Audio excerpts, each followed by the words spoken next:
பெரியோர்களே, தாய்மார்களே, நண்பர்களே, தோழர்களே, இந்திய கம்யூனிஸ்ட் கட்சியினுடைய தமிழ்நாடு மாநில மாநாடு சேலத்தில் ஆகஸ்ட் 15ஆம் தேதி தொடங்கி 18ஆம் தேதி வரை மிக சிறப்பான முறையில் நடைபெற இருக்கிறது. 2022ஆம் ஆண்டு ஆகஸ்ட் 6, 7, 8, 9 தேதிகளில் திருப்பூர் மாநகரத்தில் இந்திய கம்யூனிஸ்ட் கட்சியினுடைய தமிழ் மாநில மாநாடு மிக பிரமாண்டமான முறையில் நடைபெற்று முடிந்தது. மாநாடு நடைபெற்ற இடத்திலே இருந்து தற்போது மாநாடு நடைபெறுகிற சேலத்திற்கு கட்சி கொடியை எடுத்து செல்லுகிற வழக்கமான நிகழ்ச்சிகளில் ஒன்றான இதில் தற்போது கொடி பயணம் இங்கிருந்து புறப்படவிருக்கிறது. இந்திய கம்யூனிஸ்ட் கட்சியினுடைய தமிழ்நாடு மாநில மாநாடு இந்தியாவில் ஏற்பட்டிருக்கிற பல்வேறு அரசியல் மாற்றங்கள், அரசியல் நிலை, தமிழகத்தில் எதிர்காலத்தில் 3 ஆண்டுகளில் கம்யூனிஸ்ட் கட்சி எடுக்க வேண்டிய திசைவெளி, தீர்மானங்கள், முடிவுகள், பல்வேறு விஷயங்கள் குறித்தெல்லாம் இந்த 4 நாள் மாநாட்டில் விரிவாக விவாதித்து முடிவெடுக்கவிருக்கிறது. அத்தகைய மகத்தான மாநாடுதான் சேலத்தில் 4 நாட்கள் நடைபெறுகிறது. இந்தியா தற்போது ஒரு மோசமான சூழலை எதிர்கொண்டிருக்கிறது. இந்தியாவின் அரசியல் திசைவெளி என்பது ஒரு மதம் சார்ந்த, மதவெறி பிடித்த இந்துத்துவ வகுப்புவாத சிந்தனையின் பெயரால் கட்டமைக்கப்படுகிறது. இன்றைக்கு உச்ச நீதிமன்றம் முதல் கீழமை நீதிமன்றங்கள் வரை அரசு துறை, IAS, IPS, இந்தியாவினுடைய பல்வேறு கலாச்சாரங்களை தீர்மானிக்கக்கூடிய அரசு துறைகள், வருவாய்த்துறை, காவல்துறை உள்ளிட்டு சகலமும் திட்டமிட்டு காவிமயமாக்கப்பட்டு வருகிறது. இந்தியாவில் ஒரு குறிப்பிட்ட இந்துத்துவ வகுப்பு வெறிவை அமலாக்குவதற்காக திட்டமிட்ட தொடர் நடவடிக்கைகள் அமலாக்கப்படுகிறது. இன்றைக்கு நீதிமன்ற தீர்ப்புகளிலேயே மதம் சம்பந்தப்பட்ட விஷயங்கள் குறுக்கிடுகிறது. ஏராளமான பிரச்சனைகள் இந்தியாவை எதிர்கொண்டிருக்கிறது. இந்தியாவின் பன்முகத்தன்மை சிதைக்கப்படுகிறது. இந்தியாவின் வேற்றுமையில் ஒற்றுமை திட்டமிட்டு சூறையாடப்படுகிறது. கடந்த சில தினங்களாக தொலைக்காட்சியிலே பார்த்துக் கொண்டிருக்கிறோம்.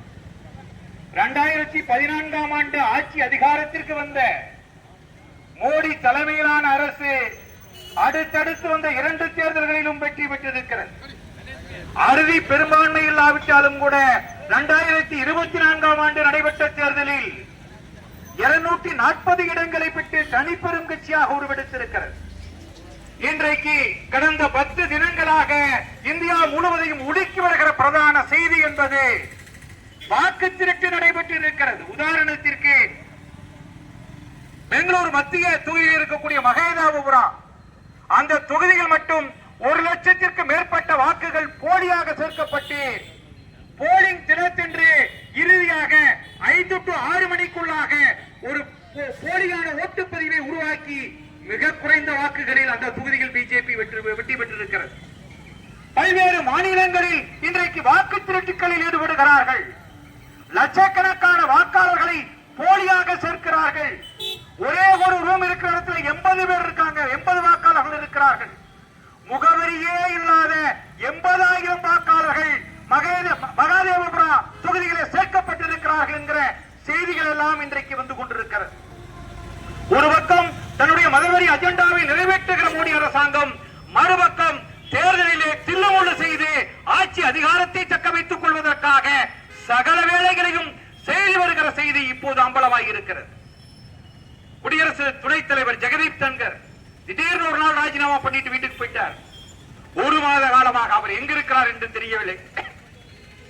மிக மோசமான அரசியல் சூழல், கார்பரேட் பெரும் முதலாளிகளுக்கு பல லட்சம் கோடிகளை வாரி வழங்கக்கூடிய மோடி அரசு, வெளிநாட்டு கொள்கைகளை மிக மோசமாக பின்பற்றக்கூடிய அரசு. மன்மோகன் சிங் இருந்த காலத்தில் மிக அமைதியாக இருந்த பிரதமர், ஆடம்பரமாக பேசக்கூடியவர் அல்ல.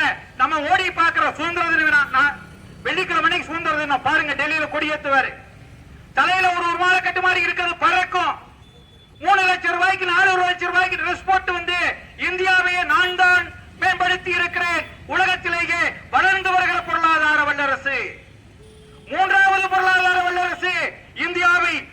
பெரிய வளர்ந்த நாடாக மாற்றிவிட்டேன் என்று சொல்லுவார். அவ்வளவு ஆடம்பரமும் அகங்காரமும் அதிகாரமும் பிடித்திருக்கிற மோடி மன்மோகன் சிங் இருந்த காலத்தில் மிக அமைதியாக எந்த நாடும் இந்தியாவை மிரட்டவில்லை. தற்போது பாகிஸ்தான் மிரட்டுகிறது. நிதி சிந்து நதியை தடுத்து நிறுத்தி அணை கட்டினார். எங்களின் குண்டுகள் ஏவுகணை குண்டுகள் அதை தகர்த்துவிடும் என்று மிரட்டுகிறார்கள். அன்னைக்கு என்ன சொன்னார் மன்மோகன் சிங் இருந்த காலத்தில்? பாகிஸ்தான் பிஜேபி ஆட்சி அதிகாரத்தில் இருக்குமானால் மிரட்ட முடியுமா என்று கேட்டார்கள். இன்றைக்கு இந்த 66 இன்ச்சு மார்பு கொண்ட மன்மோகன் சிங் அரசாங்கத்தை பிஜேபி பாகிஸ்தான் மிரட்டுகிறது. அணை தகர்த்துருவான். 6 விமானங்களை சுட்டி வீழ்த்தி விட்டோம். தேசத்தை குறைத்து மதிப்பிடவில்லை. இந்தியாவுடைய இறையாண்மையை கேள்விக்குள்ளாக்கவில்லை. இந்தியாவின் பலம் குறித்து சந்தேகம் எழுப்பவில்லை கம்யூனிஸ்ட் கட்சி. இந்தியா பலமான நாடாக இருக்க வேண்டும் என்று. ஏனென்றால் இந்திய விடுதலை போராட்டத்தில் இதே இந்துத்துவ அமைப்புகள் நாட்டை காட்டிக் கொடுத்த போது இந்திய கம்யூனிஸ்ட் கட்சி நூற்றாண்டிலே இருக்கிறது. இந்திய கம்யூனிஸ்ட் கட்சி துவக்கப்பட்ட நாளிலேயே 1926 டிசம்பர் 26ஆம் தேதி கான்பூரில் இந்தியாவிற்கு பரிபூர்ண சுதந்திரம் வேண்டும் என்று முதலாக முழக்கமிட்ட கட்சி கம்யூனிஸ்ட் கட்சி. தீர்மானம் நிறைவேற்றிய கட்சி இந்திய கம்யூனிஸ்ட் கட்சி. ஒன்றுபட்ட இந்தியா இருக்க வேண்டும், இந்தியா பலமாக இருக்க வேண்டும் என்று விரும்புகிற கட்சி கம்யூனிஸ்ட் கட்சி. ஆனால் இன்றைக்கு மோடி ஆட்சி அதிகாரம் இருக்கக்கூடிய இந்த சூழலில் பக்கத்து நாடுகள் மிரட்டுகிறது. இலங்கையை கூட அவர்களால் எதுவும் செய்ய முடியவில்லை. மாலத்தீவிலே போய் மோடி மண்டியிடுகிறார். சில லட்சம் பேர் வாழுகிற மாலத்தீவிலே கூட போய் மண்டியிடக்கூடிய ஒரு ஆபத்தான கட்டம் இன்றைக்கு இந்தியாவில் இருக்கிறது. இத்தகைய சூழலில் தான் இந்தியாவை பாதுகாக்கிற பல்வேறு தீர்மானங்களை இந்திய கம்யூனிஸ்ட் கட்சி பஞ்சாப் மாநிலம் சண்டிகரில் செப்டம்பர் 21ஆம் தேதி தொடங்கி 26ஆம் தேதி வரை நடைபெறுகிற மாநாட்டில் பல்வேறு தீர்மானங்களை நிறைவேற்ற இருக்கிறது. இந்திய கம்யூனிஸ்ட் கட்சி அடுத்த 3 ஆண்டுகளில் எத்தகைய திசை வழியில் பயணிக்க போகிறது? இந்த மதவெறி பிடித்த பிஜேபி அரசாங்கத்தை அப்புறப்படுத்துவதற்காக எத்தகைய வழியில் திட்டமிட்டு செயல்படப் போகிறது என்கிற முடிவுகளை எல்லாம் பஞ்சாப் மாநிலம் சண்டிகரில் எடுக்கவிருக்கிறோம். ஆகவே எங்களுடைய மாநாடு என்பது ஏதோ சடங்கு பூர்வமான மாநாடு அல்ல. கிளைகளிலே தொடங்கி அகில இந்திய மாநாடு வரை கட்சி உறுப்பினர்கள் சுயேட்சையாக பிரதிநிதிகள் தேர்வு செய்யப்பட்டு அந்த மாநாடுதான் சண்டிகர் நடக்க போகுது. சேலத்தில் நடக்கக்கூடிய மாநாட்டிலே கூட தற்போது தமிழ்நாட்டிற்கு ஏற்பட்டிருக்கக்கூடிய வகுப்பு வரி அபாயம், அதிமுக பிஜேபி அலையன்ஸ் என்பது அது தமிழ்நாட்டிற்கு எதிரானது. தமிழக நலன்களை அடியோடு காவு கேட்பது. அத்தகைய மோசமான ஒரு கூட்டணி தமிழ்நாட்டில் 2026 நடைபெறுகிற தேர்தலில் ஆட்சி அதிகாரத்துக்கு வந்துவிடக் கூடாது, தடுத்து நிறுத்தப்பட வேண்டும். தமிழக மண்ணில் ஒருபோதும் மதச்சார்பின்மையை சீர்குலைக்கிற சக்திகளை அனுமதிக்க கூடாது என்கிற திசை வழியில் இந்திய கம்யூனிஸ்ட் கட்சி பயணிக்கும்.